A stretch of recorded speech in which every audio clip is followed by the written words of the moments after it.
From the National Newsroom of the Canadian Press, I'm Jason White. The RCMP says it appears a wheel coming off one of its trailers sparked a major wildfire, now threatening Lytton, BC. The fire began Tuesday afternoon, a day after the 4th anniversary of another blaze that destroyed most of the village. The current fire has triggered localized evacuation orders and alerts.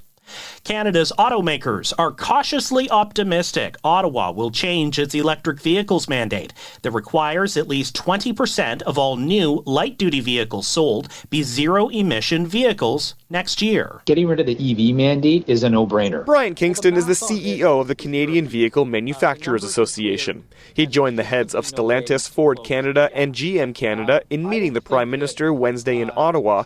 He says the government needs to repeal the EV mandate because the automakers can't meet it. You would have to grow ZEV sales by 180,000 units. The most recent data from Statistics Canada shows that in April, EVs accounted for 7.5% of all new vehicles sold across the country. Nick Murray, The Canadian Press, Ottawa. Air travel has returned to normal after a series of early morning bomb threats at several Canadian airports. The threats targeted 6 major airports, but the Mounties say there's no credible threat to public safety. Statistics Canada says the share of Canadian exports headed to nations other than the U.S. hit an all-time high for the 3rd straight month in May. But BMO economist Shelley Koshik warns the U.S. will probably be our biggest trading partner for the foreseeable future. Oftentimes it is still much cheaper or more efficient to sell south of the border, despite all of these trade risks, than it would be to, sell to a customer on the other side of the country, let alone on the other side of an ocean. StatCan says Canada narrowed its overall trade deficit in May from a record high in April, thanks in part to a big jump in gold exports to the UK. U.S. Republicans have delivered Donald Trump a major legislative victory, passing his massive tax breaks and spending cuts bill. U.S. House Speaker Mike Johnson was not impressed by his Democratic counterpart's 8-hour speech to delay the vote. Today was about performance for some of them, but today for us is about results. The bill commits $350 billion to national security and Trump's deportation agenda, while cutting $1.2 trillion from Medicaid and food stamps. Reservoir Dogs and Kill Bill actor Michael Madsen has died at the age of 67.